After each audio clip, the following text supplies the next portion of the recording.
Welcome to Recovering Addict. I'm LT and I'm an alcoholic addict. I'm Felice, married to an alcoholic addict.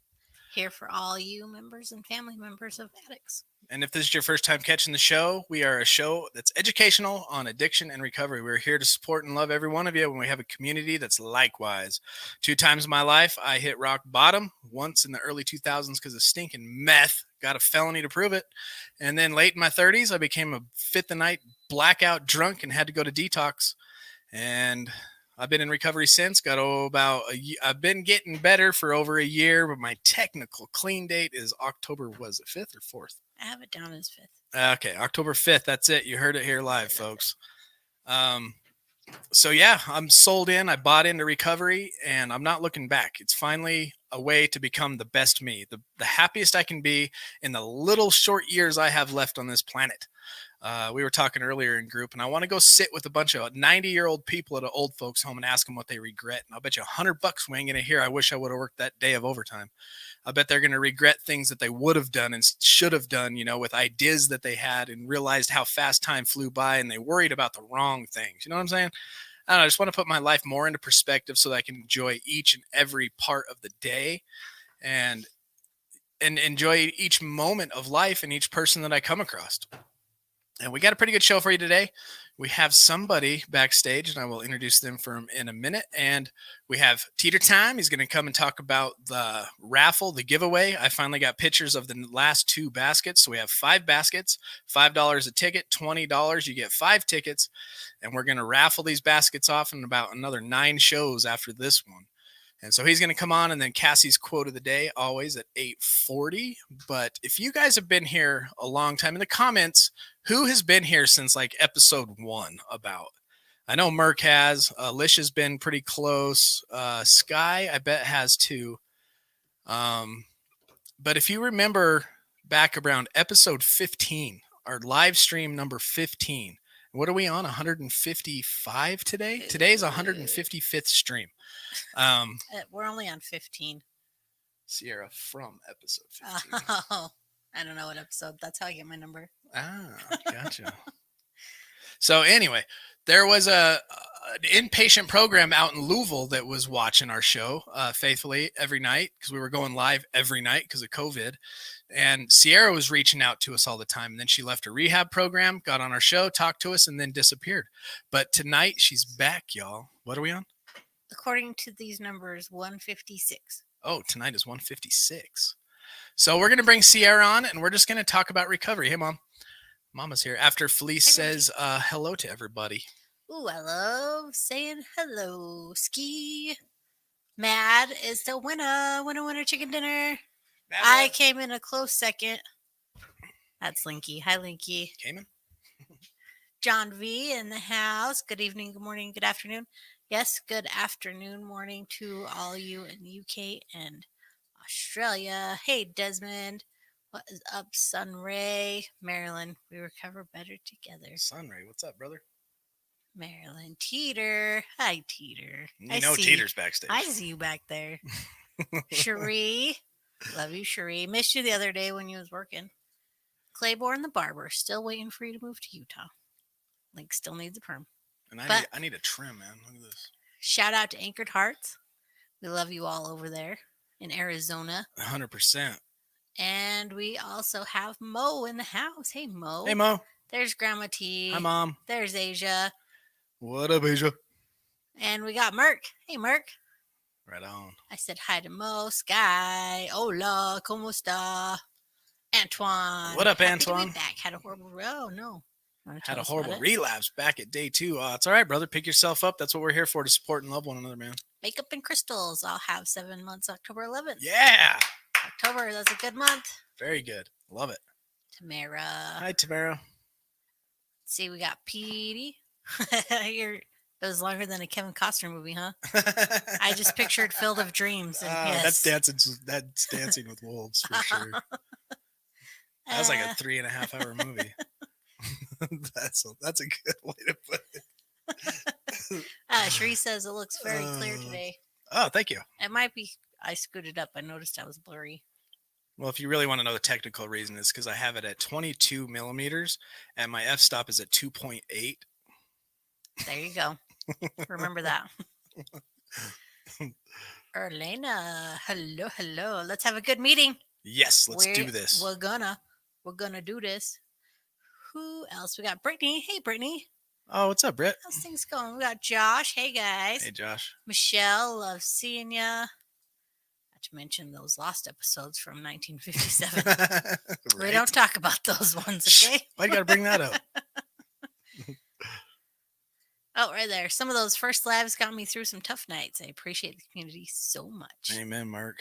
Beautiful beginnings in the house. Yeah. What What's up, is Adrian? up, Adrian? And Teeter's ready for Halloween. Dances with the Wolves within a Field of Dreams double feature. That'll put anybody to sleep, even though they are two great movies. All right, without further ado, let's have our special guest come on and say what's up. Hey, Sierra, how you doing? Hey, I'm Mark. good. Good to see you. Yes. Pretty. Oh, thank you. Cut all my hair off, so whatever. It I grows. had a ponytail last time. Isn't it wonderful? I love being bald. Yes, it's very liberating. It's like one of my favorite hairdos. Heck yeah. So I was telling everybody, I'm sure you heard that obviously you were in addiction. You were in a rehab for addiction. You want to give us a little snapshot of your life and what got you in, just like me, sucked into addiction, and then get to that point where you're in the IOP? Yeah. Okay. We'll recap where it all started. 13, 14, hanging out with friends. Just want to try this, try that. Full blown addict probably by 16, 17. Then I started dancing. I worked the clubs for 13 and a half years. That makes me sound old. But I mean, you can only imagine the amount of, drugs and alcohol and all that comes along with that lifestyle. Sold drugs for a long time. I have caught many felonies. Addiction and drugs kind of took over my life. I went to treatment. I got out of jail. Last July. Went to the Freedom House, graduated. Got back with my husband. He was in recovery with me there for a while. He went back out. I was still clean and sober, staying in a sober living environment, sober living house. Domestic violence came into play. I didn't go back to that sober living house, and it wasn't long before I was back out with him. In the madness, we like I said, domestic violence had a big role in that. I filed an EPO on my husband and chose to go back to treatment. That's when I met you guys. I was back at the Freedom House, me and the girls. COVID hit, and to be honest with you, probably use that as my excuse to go back out the door, against better advice and judgment. Wasn't long after that that Well, I'm just going to recap real quick. So you had a long life of partying, just like me. What was your drug of choice? Like the one that, if you were like more. Me, anything, yeah, like more. So then you went through this with your husband and domestic violence, and then you went to the rehab that we met you at? Yes. Went back to the Freedom House. Yeah, went back to the Freedom House. They took me with open arms. I was alumni there, so they will always welcome me back. Thank God. But yeah, COVID hit, and I felt like, things weren't happening the way I was used to happening there. I could come up with a million excuses. Fact of the matter is, I was ready to go. It wasn't long after that. I probably stayed clean a good 2, maybe 3 weeks. And it was downhill after that. My husband started using again. Abuse kicked in. I feel like methamphetamines has a major role in that, for sure. Drugs and relationships do not mix, period. Whether one's using, both are using, drugs and relationships do not go together. But yeah, I had filed the EPO. I was with him against my better judgment. That's when I went back to the Freedom House after I filed that EPO. Got out, got right back with him. Things escalated here about a month and a half ago. SWAT team had to come remove him from my home. He was, suicidal, homicidal, you name it. And he's currently incarcerated. And I am reclaiming my life, my freedom, and my sobriety. Yes, that's awesome. And how many days you got clean now? I think it's 26. Nice. Good That's for amazing. you. That's awesome. Yes, 26 days. And I just, I feel like if I thought about it, looking back, I should have never left. I know that. I wish I hadn't have left. If I hadn't have left, I know that things wouldn't have turned out the way they did, for sure. I didn't speak to my husband for the 30 something days that I was there, not a phone call, one. And as soon as I felt better about life, hey, woo, claiming, my independence back and getting my mindset back in my mode. And what were some of the justifications you were telling yourself to leave the rehab at that point? Oh, I'll have better one-on-one time with my sponsor because I don't have to, wait for the phone. I can go out in the world and, what was another one I was using? I don't know what's going on with my friends and my family. Truth is, I was much safer. Quarantined, not quarantined. I was much safer in that environment, mentally, emotionally, physically. I should have never left. My advice to anyone who is in a treatment facility, I understand it gets hard sometimes. I understand that it gets a little redundant. Trust the process. If you want to leave, wait 24 hours. As soon as you make that decision to walk out the door, you're ready to pack your things, even if they're packed. Wait 24 hours before you do that and see if you still feel the same the next day. Talk to people. I know usually when you're in that I'm out the door mode, you don't want to hear anything anybody's got to say. Fact. But just we take it in anyway. Listen, don't speak. Wait 24 hours. If you still feel the same, roll out. Hey, it's your life, but give yourself that chance. And you always got a chance, you can always come back. It's never too late, for sure. You can almost just relate that to somebody that's in the middle of a program or just starting a program and it gets really overwhelming and they want to give up, right? Yeah, don't give up on yourself, man. Like, whatever problem you think you're facing, or, say somebody made you mad, that therapist said something you didn't want to hear, or whatever. I promise you, sit down, take some time to yourself, give it 24 full hours, and then see if you still feel the same way. Because chances are you probably don't. Things happen. Live 1 minute to the next, and not, next week or the week after. Just stay in the moment, everything changes fast too. So you're in that rehab, and this is when we met you and the girls. I remember you guys were watching all the time. I may even still have your guys's. Let me check real quick. I just cleared a bunch of stuff to save memory.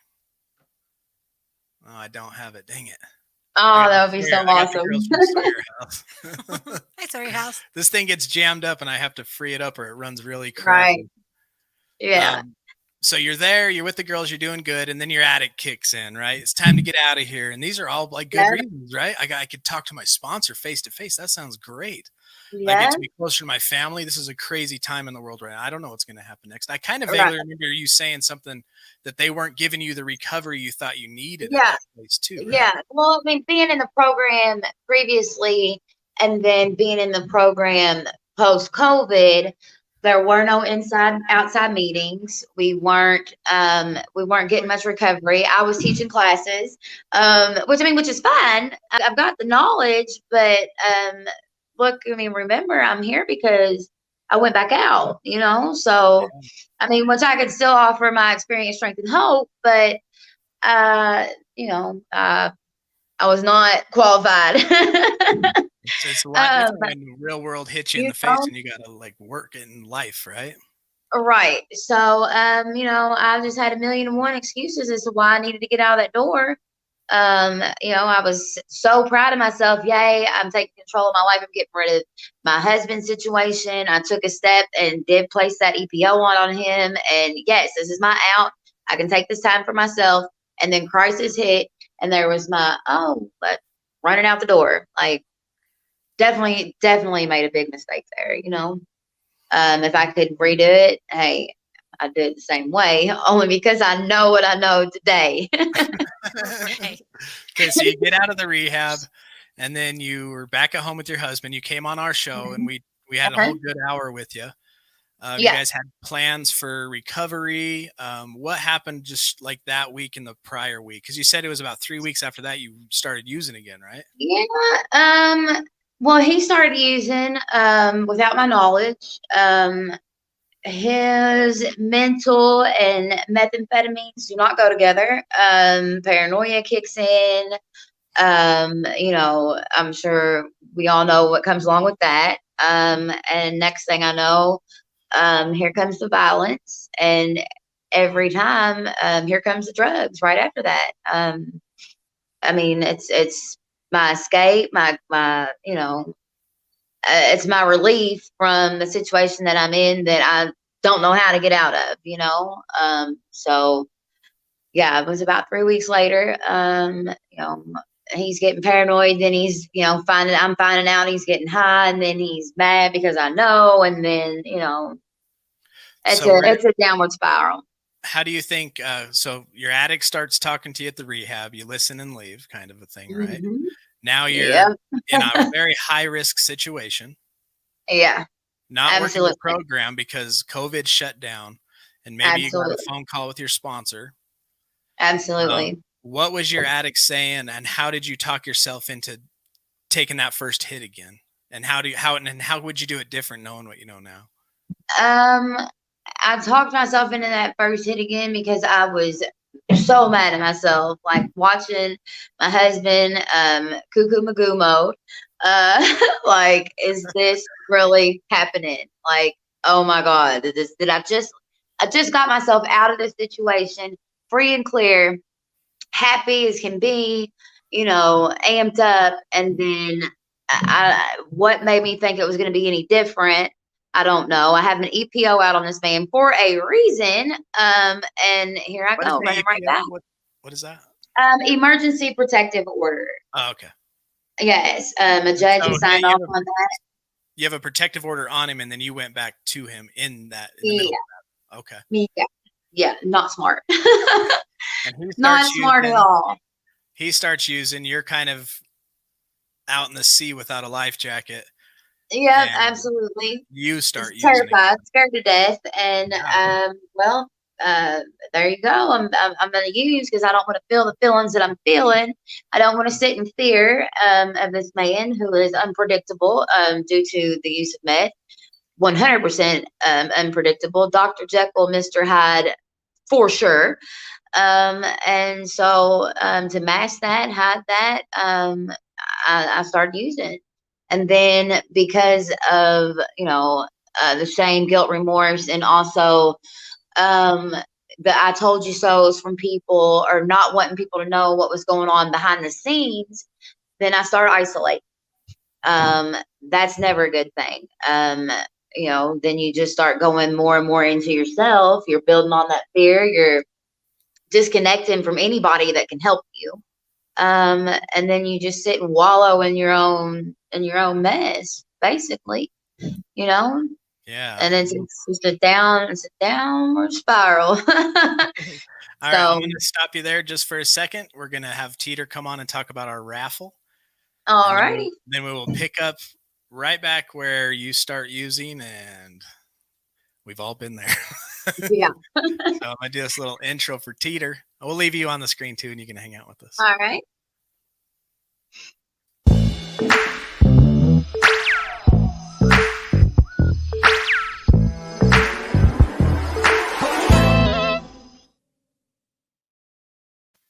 Michael Teeter. What's up, brother? Hey, Teeter. Oh, sorry, I was jamming out to my tune.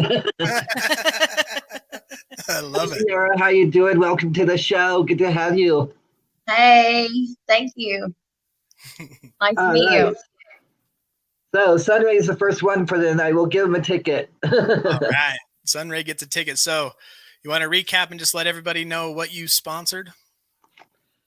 So what we have is we have a raffle for a recovering addict group, and all the money that is being raised goes to help them pay their electric bill, their studio space, the gas to get from the studio to home, the equipment, the supplies, utilities, their merchandise that they get for everybody, their outreach programs that they do on the streets with everybody. And the tickets are $5 for one ticket, or you could get 5 for 20. So 5 for 1 or 20 for 5. Right. And I got the pictures put together. Oh, sorry. I didn't mean to cut you off. Go ahead, brother. And you could pay with Cash App, Venmo, or PayPal. And I'm sure Felice will be putting the links below, or Merck or John or someone will be putting those links below there. Or you can also throw in the super chats, and then I'll add you on my list because I keep track of everyone. I keep track of everyone's donations right here. So it's not all only being is Teeter sponsoring it, he's keeping it organized. Yes, I sponsored them, so they don't need to pay me back or nothing. 100% of the proceeds are going to a recovering addict group. He's awesome. And I am not asking for any kind of reimbursement whatsoever. All right, I'm going to show them the record. pictures.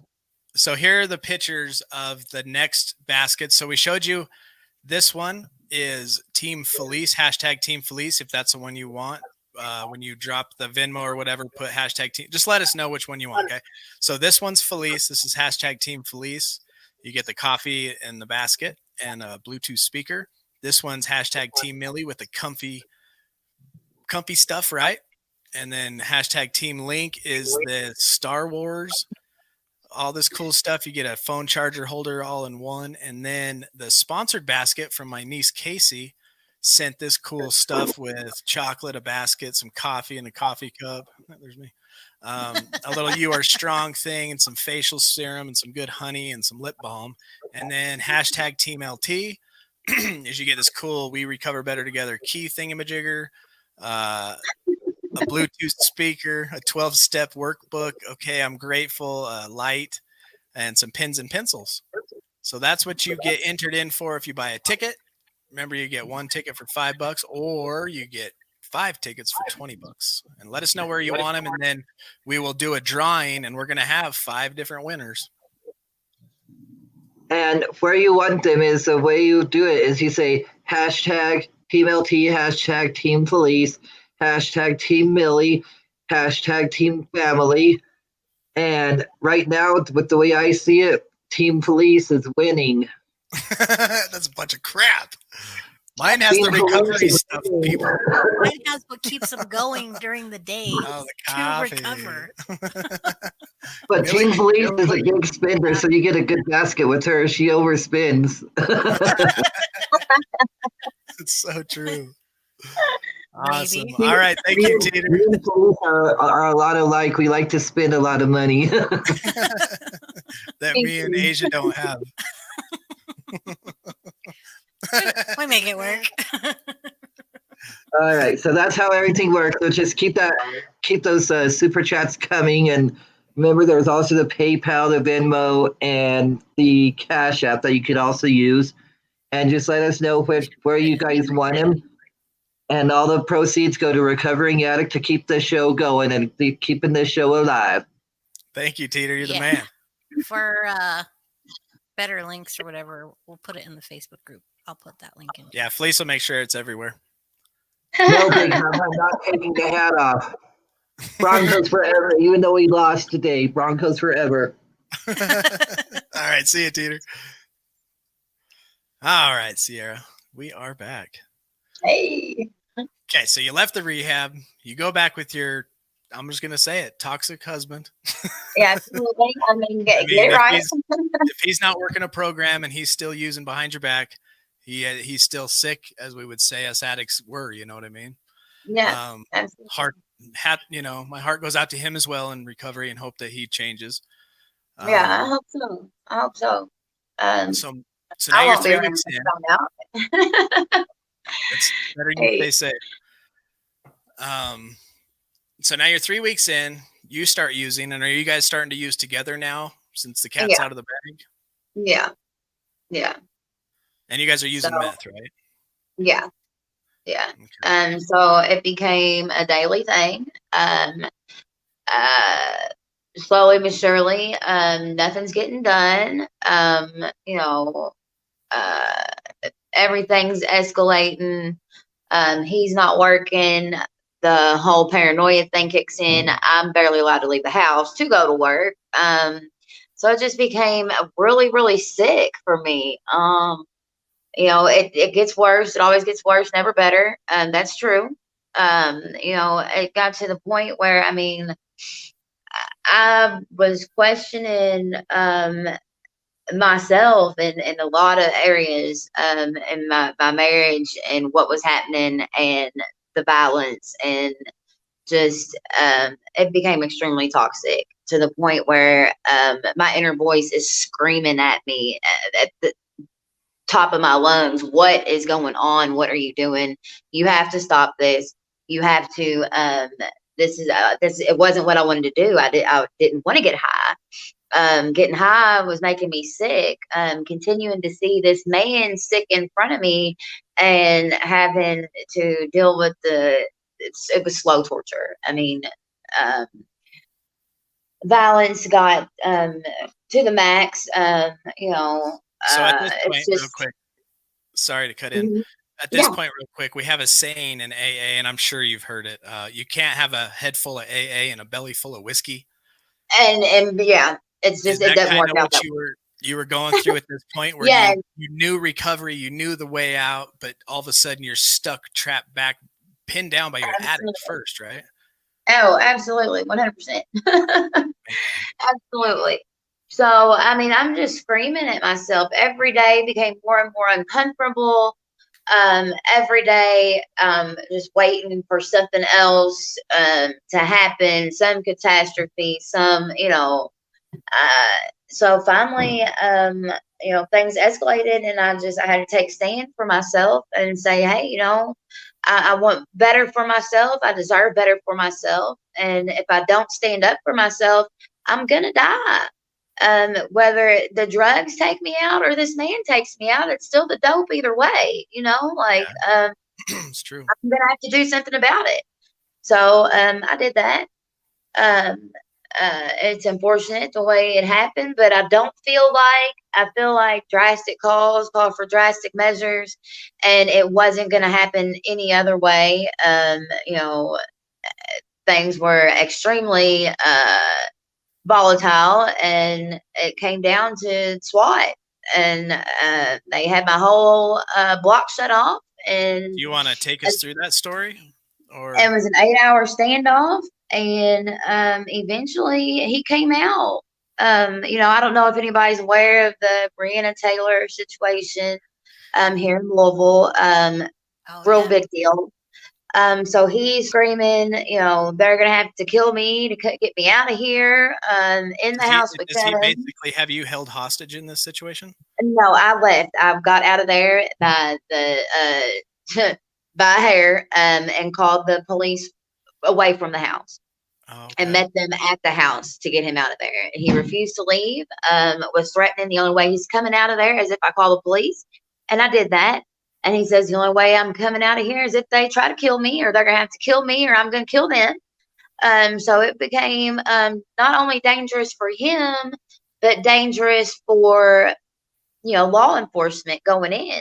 So in order to keep everybody safe and do things the right way, they did call in SWAT. They did shoot the tear bombs through my windows, both front and back. At one point, he went outside and poured milk on his face, and screams at the top of his lungs, grabs a towel and goes back in for more. So yeah, I have a lot of property damage. The city's going to take care of that, thank God. But eventually, I mean, he came out. He finally gave up and came out. It wasn't the way his crazy got real crazy, and it was dangerous for them to go in any other way. But he had a vantage point at the top of the stairs, and the only camera inside the house is pointing down those stairs. So there was no them going in without him coming, at them first. And he was 100% ready to go. Like I said, suicidal, homicidal, screaming at the top of the lungs, I'm ready to die. It was scary. It was. And my heart hurt for him in that situation because, I mean, he lost all control. And I believe that meth played a major role in that. Like I said, complete Dr. Jekyll, Mr. Hyde. Total loving, caring, nurturing person, would do anything in the world for anybody until you put one in him, and then he turns into a complete monster. So I'm very glad that I made it out of that situation. I'm very glad that I made it out with my life, because I very well may not have, and that's just being real honest about it. So since then, I've gotten sober. I'm taking control of my life. So let me back up just a little bit. So all right, go ahead. Domestic violence happened. You escape the house, call the cops, 8-hour standoff. He goes to jail. And now, are you still at this point and been awake for maybe a few days and high? And what are your options at that point? Yeah, it took me, I did use, for about a week after that, it took me a while to, for real, escape my terror. So it was a traumatic event for you, huh? Oh yeah. I'm definitely suffering, from severe PTSD. It took me a minute to understand that he's not about to walk back in that door. I was living in fear. You know what I mean? I was living a complete nightmare.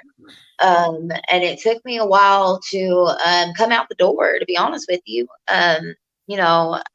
Isolated. I didn't want to hear what anybody had to say. It took me a minute. And I asked myself, okay, now that that's gone, what am I going to do? What do I want to do? Not what do I want to do as this man's wife, or, what do I want?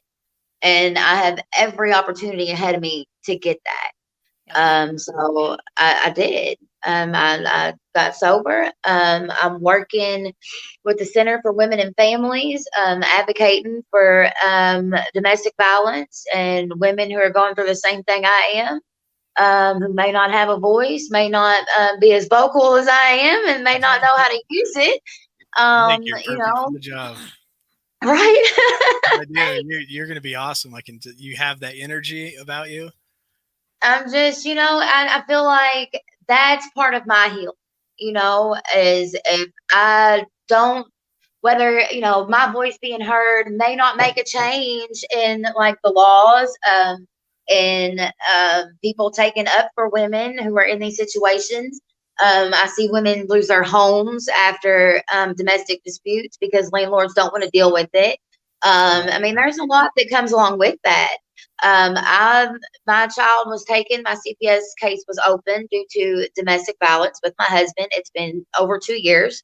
I had trial about a month ago. I'm still waiting for the judge's final decision.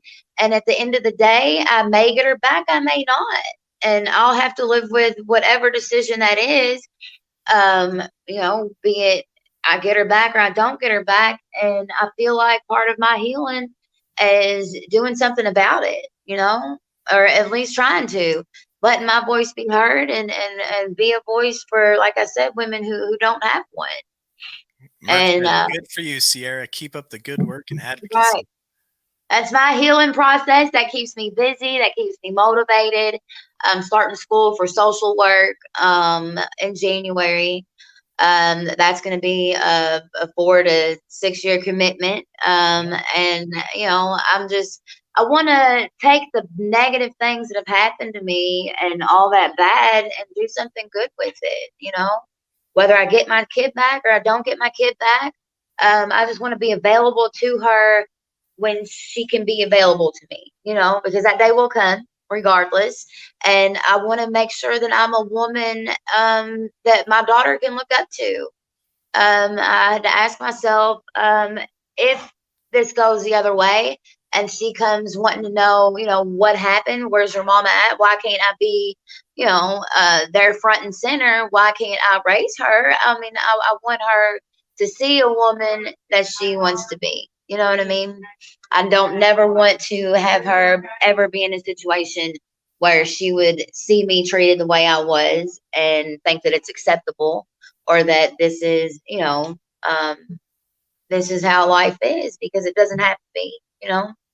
So I just want to be a positive role model, make a difference, and change my story. Yeah, It needs a happy ending. that's way good. Isn't that such a crazy battle? Loving somebody with addiction, because you see the good parts of them, and that's the part you fall in love with. But then all of a sudden there's this other part, and then there's this mental battle almost that goes on within yourself. Yeah. What do I do? Most definitely. And then you take the fact that, I was an addict before this relationship, you take that with you too. And it's like, okay, am I picking this over my kid, or, having the repercussions of, both using and, this not so good relationship that is 100% toxic to me. Like, how do you deal with, accepting that, have I chose this person over me? Have I chose, all these bad things, and what have I gotten out of it? That kind of fuels your addict fire, you know what I mean? So it's hard, but it's still, you can leave, you can get out of that situation. Any woman who's experiencing those things and don't want to talk about it, or don't know how to talk about it, or don't think that they can find help, or there's always crisis centers in every city, and they also help with recovery. A lot of those places offer recovery as a part of their programs. They can put you in a safe place where, your perpetrator can't find you, give you a safe environment, help clean you up, and put you on the right track. Just don't be scared to reach out, It was awesome to hear you say that you are thinking about what you want. Yeah. And I love what you want. I got a couple more questions for you, but right now it is time for Cassie's quote of the day. So I'm going to bring her on. Hey, Cassie. Good evening, everybody. How are you? Hey. You look like a Can you hear me? princess. I know. I Yeah, we just can had hear a you. photo shoot. But I want to show you guys. Look, this is Vegas. I just did a photo shoot, and look how pretty. Wow. I love It's all Vegas. lit up. Nice. Isn't that so cool? Yeah. I love Vegas. Where are you at? I am staying at the MGM Signature Towers right now. That's where my photo shoot was. Are there So cars on the this streets, is or on is the it busy? No, you can see. I wonder if you can see a little bit. Can you see the streets? It's like I always that stay is at like the Skyloft super at the empty. MGM Grand. Yeah, it's super empty. Like there's nothing. It's kind of sad. But that's okay. We're here. Beautiful. Thank you, PD. Thank you. Okay, so here's my quote for tonight, and it kind of, I think, goes in line. I was just hearing what the lady was just saying a little bit, so I think this kind of ties in, so I'm excited. Yay. Oh, good. Okay, so if you can't do anything about it, let it go. Do not be a prisoner of the things you cannot change. That was by Tony Gatskin. Nice. That was beautiful. Yay. That's a good one. Hey. Awesome. All Very right, guys, I'll let fitting. you get back to it. I know you guys are in pretty deep, so I love you guys so much. And everybody, let's bring it together. You two lady up top, come on, put your heart up. Put your heart up. I got She's like, I want it. There we go. Okay, there you go. Okay, that works. We see you. All right, so we're gonna bring it together and we're gonna continue to spread that love. Boom. I'm with it. Yeah, you're so precious. All right, love you guys so much and talk to you soon. Mwah. Love you. Good Bye. night. Awesome. Yeah, that was my cousin Cassie. She does that every night at 8:40-ish. Hey, cool. I love that. Don't be a prisoner of what you can't control. Don't That be a was prisoner of so what you can't fitting. Like control. that was meant to be. Okay, so That was I'm just going to do a little recap, and I want to ask you a couple questions. So, crazy trauma, PTSD, you're afraid to go out at night and wake up, probably hard to sleep, hard to leave the house. Absolutely. Um, Absolutely. who did you call, and how did you take the step to get sober this time? And then I want to recap on some of this domestic violence you want to promote. I just, asked myself, okay, he's gone. Why am I still using? There's no sound reason to use. I do not have to continue to live the way I was living. I do not have to continue to do these things. I have ample opportunity to be what I want to be and who I want to be, and that doesn't include drugs. Period. It does not include drugs. I have a head full of recovery, and I was tired of being hurt. Sometimes when the pain gets great enough, you do something about it, and that's self-inflicted pain. That's pain. It all comes from the same source, and that's drugs. At the end of the day, that you follow the list on down, drugs, man. And I know that, and I've got to give myself an opportunity. I got to give myself a chance, and I got to love myself back to life. So I did that. I chose me. I chose me. I chose love. I chose life, and I didn't want to be miserable, and I didn't want to look back and say, okay, well, what if it was all for naught? What will I walk away from if I stay sitting in shit? Excuse my language. Like what can I walk away with if I stay sitting here? Absolutely nothing. I learned nothing. Right. I learned nothing. And, then I'm like, then the demon wins, the monster wins, that man wins, the drugs win, and I still lose. I don't want to lose. I'm a winner. Yes, you are a winner. Yeah, you are. What are you doing for your program? Like what changes are you making this time as far as like what steps are you taking the steps? Are you doing a SMART program? I am I'm working the steps with my sponsor. I am AA all the way. I'm in IOP. The good thing about where I'm at is I'm able to Zoom from home. We've got about 8 girls in our group, and we all jump on at the same time. I feel like it's very beneficial. A lot of these girls are pregnant parenting women. So their struggles are my struggles. We all can relate in that way. A lot of them have been affected by domestic violence. A lot of them, their CPS cases, their drugs, their all that has all initiated due to domestic situations. So we can all relate in that aspect. And we're at home in the comfort and security of where we're peaceful at. So I feel like we get a lot accomplished. I feel like we're more open and honest because we're comfortable. I'm at home chilling in my PJs if I want to be, just don't talk about them. But it's cool. We go in for randoms. I won't know until the end of class that day if I've got to go, make a trip down there for a random drug screen. So they are, there is some accountability still. And I mean, all worksheets are right there, split screen. If I want to print them, I can. I get a lot out of it. And so far, it's helping me 100% with the PTSD. It's helping me to hear that I'm not alone in my situation. And, we're recovering together. just so happens to be, in our PJs. What's the I love COVID Which is cool. situation like where you're at? I live alone now, which is cool. I enjoy it. I get up. What's keeping me sober right now is my mission and my commitments. I've made a commitment to myself to get up every morning at 7:30, go out on the deck and do some yoga. My thing right now is all about healing. I'm trying to heal from wounds from way back yonder, and I don't want to repeat this cycle.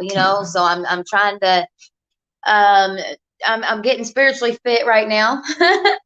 I'm at church every Sunday, faithfully. I'm making sure that any commitment I make, I keep. I'm real big on that. That lets me know that I'm working my program and I'm where I'm supposed to be at.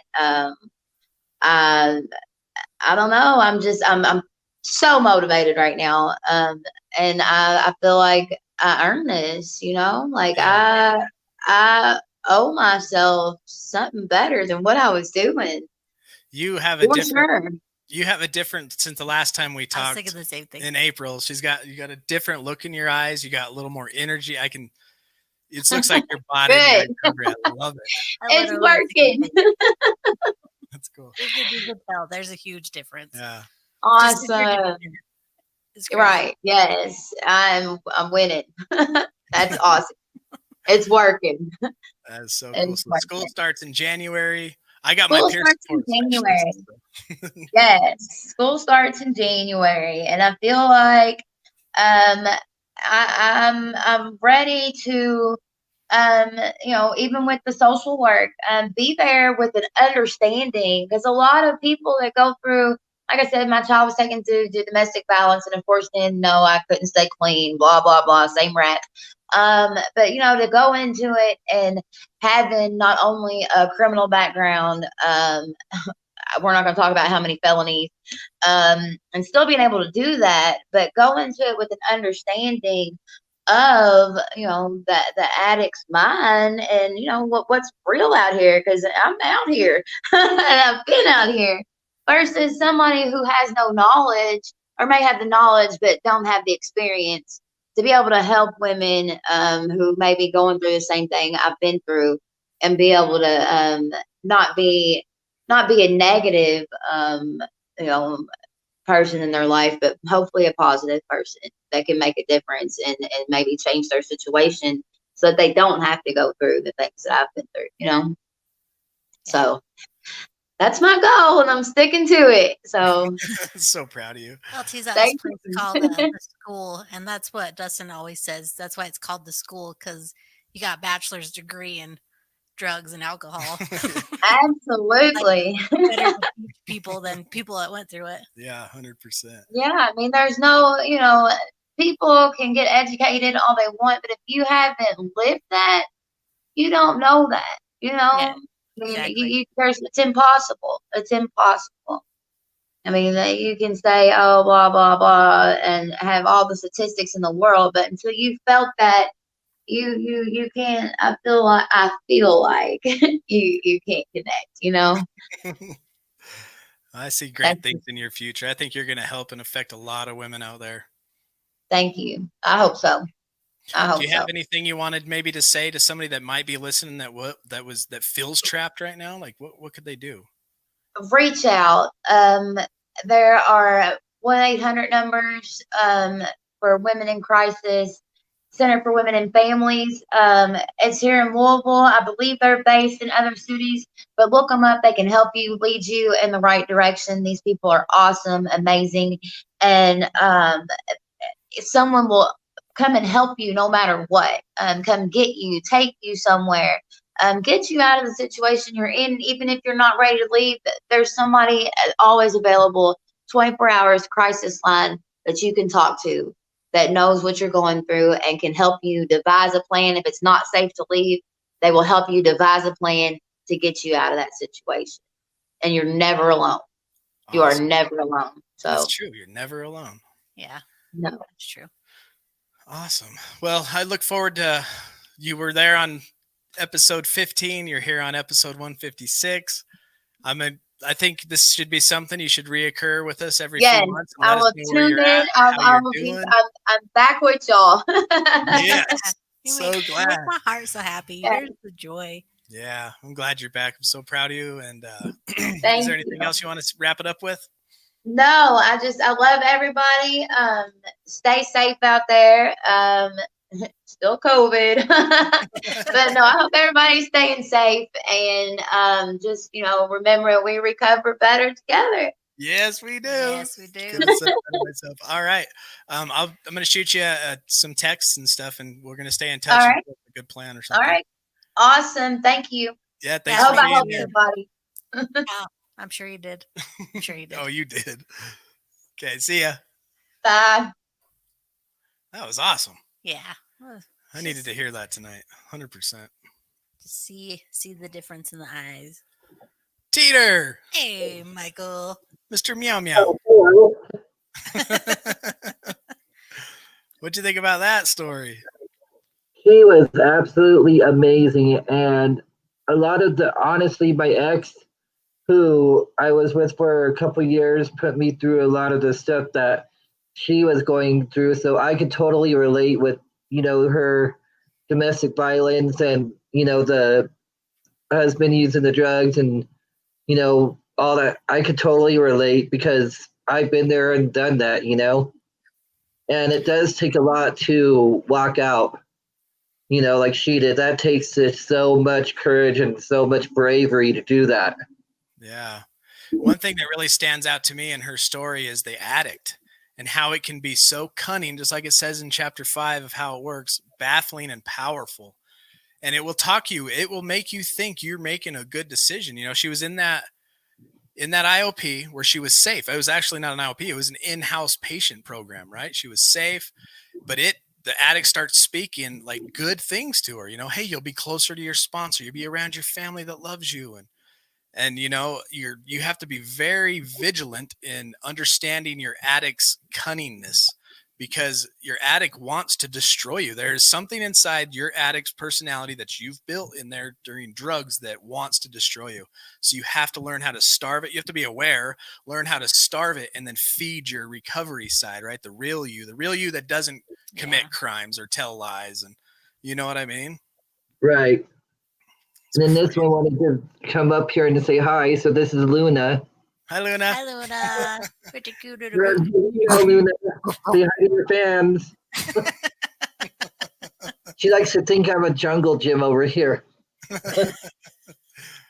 That's awesome. Well, let's say our serenity prayer, John, if you want to post that. I know it's a little early, unless anybody's got anything else to say. And I'll come play with my cat.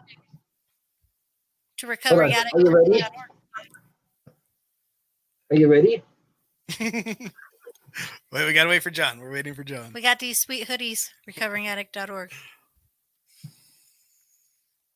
Visit us now. Hey, Jacob, what's up, brother? Glad you're watching. That was a great meeting this morning, man. I really enjoyed that. Good job to all of us in there. All right, we're ready. Here we go. God, grant me the serenity to accept the things that cannot change, the courage to change the things that can, and the wisdom to know the difference. Amen. Amen. Hey, Teeter, I want to say thank you so much. Oh, I had an idea. What about you draw the names for the winners? Oh, I like it. Okay, I could do that. That would be fun. And Asia has to dress in drag and hold the bucket for you. Yes, come through. We got it. We got this. Yeah. We got this. We can do it. Asia. All right. We recover better by staying safe, staying sane, staying strong, and staying sober. You're worth it. Good night, family. I love you. All right, y'all. That is all we have tonight. It's Sunday. Don't get the Monday blues. Be blessed that you get to go to bed tonight and wake up and do something tomorrow with your life. Wake up with this on your mind first. What am I going to do for my recovery? Wake up and do something for yourself that's going to promote recovery. Because if you don't take care of yourself, you can't take care of somebody else. Got it? Right, Teeter? Yes. Amen. All right. Until next time, which would be Tuesday night at 8 o'clock Mountain Standard Times, do not put yourself in a high-risk situation. Stay strong, work your program, and remember, we recover recover better better together. together.